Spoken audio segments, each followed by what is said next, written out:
tuning in. Today we're upcycling an old blouse. I'm pretty excited. This is a pretty neat old blouse. Kind of has a bit of a Victorian vibe with the high collar. I have some plans, but whenever I'm doing any kind of upcycling or creative alteration, I always make sure I have reference photos. So I went to Pinterest and I searched and I've gathered a few pictures. Sometimes it's good to have photos that just sort of are in the right vibe.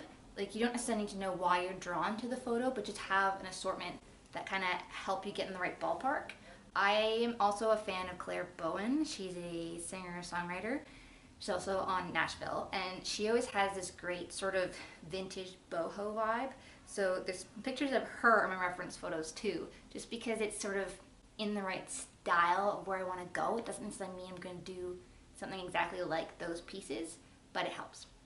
So, like any kind of upcycling, I have a plan, but when you start, things might change. So I'm definitely going to try and use some of this stuff. So let's dive in and see how I do. All right, so this is the blouse before. You can see that it is too big for starters, and it's got these very long sleeves. So right out of the gate, I know I want to chop these sleeves off. So I know it's too big, so I can just go right on the inside of that seam and just lob it right off, because I know I'm going to go in and I'm going to fix up that side seam anyways. If the shirt fits you nicely, I would just go on the outside of the seam so you don't have to worry about making the armhole too big. So also with this blouse, we can see it's got this beautiful design in the front that actually makes it so I don't have to worry about doing any kind of tapering or darts. There's a few in the back, but I'm going to be able to get away without adding any darts. So here I am. I'm just going to start taking in the side seam.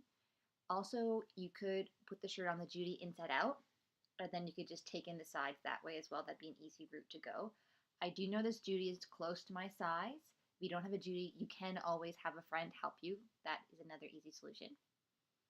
Now I'm just pinning in the side seam, and then I'm going to pin the inside seam on the other side. And you can see the armholes are quite large. Not a problem. We're going to take it in. Perfect. Now I'm just transferring those pins so that I have a clean line for the inside of the seam so that I can sew it and it makes sense visually. So I'm just going to adjust the pins. If you did pin it inside out, then you wouldn't have to do this step because you'd be ahead of the game. And there we go. So now my lines are ready to take in the sides on my sewing machine. So this is pretty easy. You're going to follow your lines. If you want a little bit of a shaping, you can just sort of take the blouse in a little bit as you get close to your natural waist. We want to follow kind of the basic shape of the blouse. Perfect. So now we've got our side seams taken in. Now, this shirt does have a few darts right at the back. If you need some help remembering how to do darts, check out episode 4. We go through doing darts on the back of your jeans. So here it's a little bit easier because basically at this point now I've turned the shirt inside out. So I'm just going to work with the dart that's already there and just bring it in a little bit more. I'm basically just doing a half an inch on either side. Again, because I know this Judy is close to my size, but you can have it, put it on and have a friend help you out. And it's a good way to keep it nice and balanced because we're working with the structure that's already in the blouse. Awesome. Next step, we're going to sew the dart. So this is nice and simple. You're going to start where the seam is for the dart and just work it in a little bit more, keeping it nice and gradual as you go along. Perfect. Now remember my sneaky little trick: when you get to the end of your dart, you don't want to do a double tack because it'll make the thread pull and it'll make your fabric pucker. So you let your strings go nice and long, and here I am, I'm just tying 3 tiny little knots at the end, and then you snip it.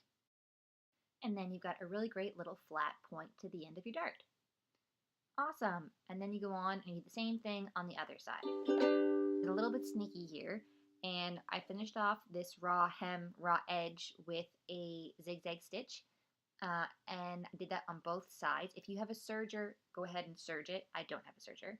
And then where I've taken it in, I also went about an inch in from that seam and did a zigzag stitch as well, because I want to cut off some of this excess fabric.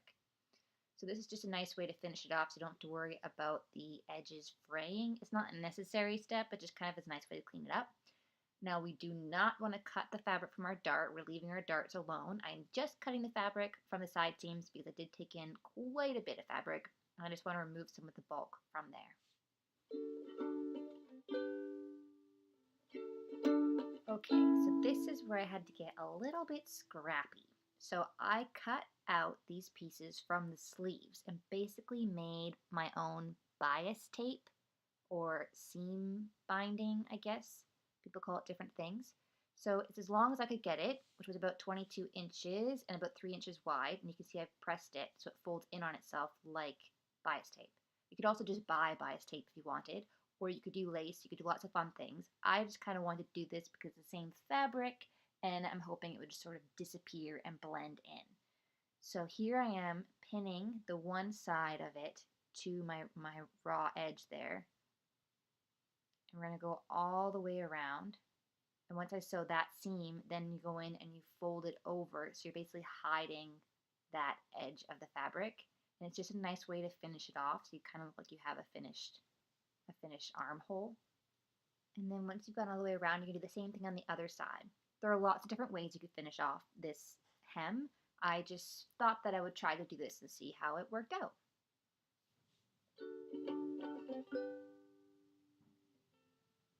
Now, because I'm sewing an arm, I have to use my other machine, and it's got a removable arm here, so that way I can sew the full circle. So I'm just sewing the one side down, making sure I got the right stitch, and then I'm just slowly going around and sewing it right to the edge. You do the same thing on both sides.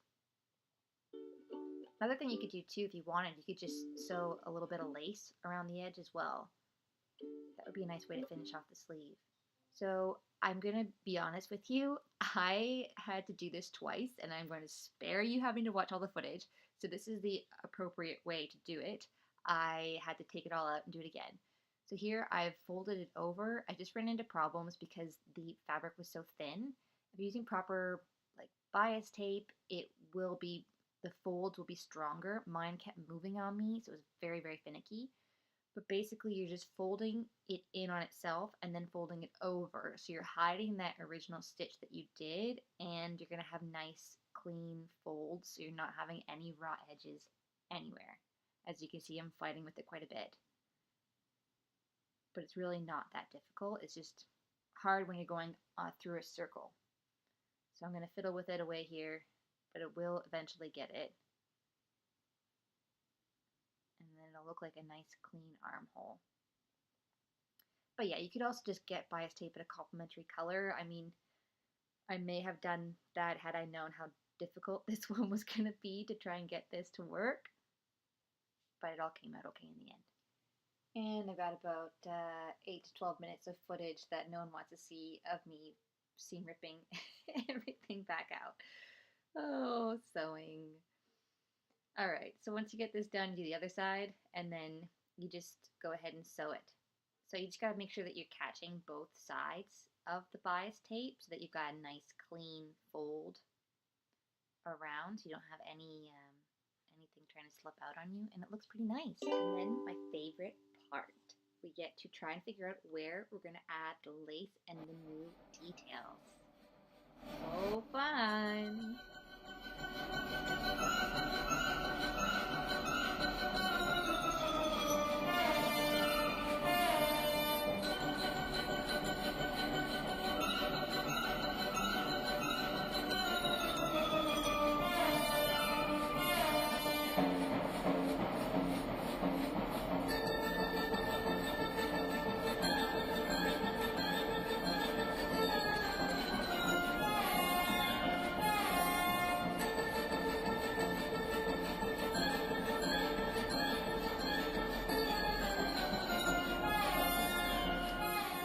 Okay, so this is what I ended up with. I added some lace gathered kind of on the sleeves and right down the front and along where the buttons go to add a little bit of extra color.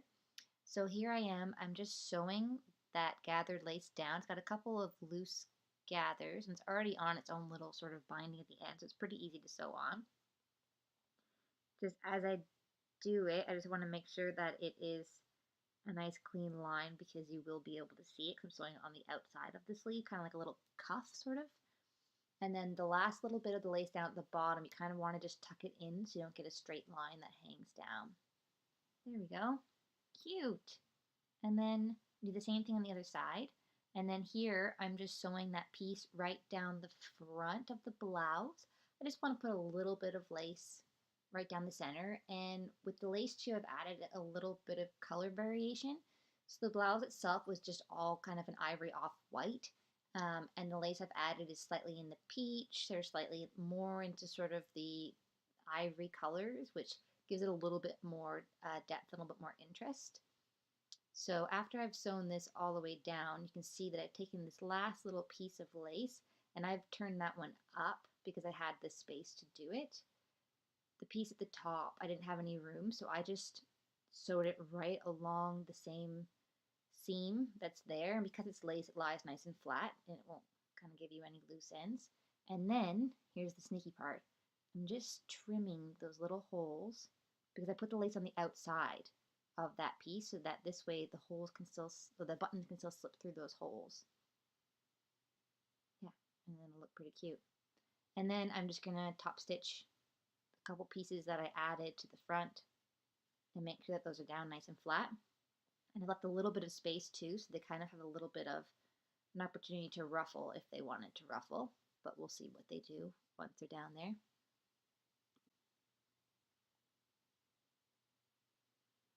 And I just did 2 stitches down so that it does stay flat.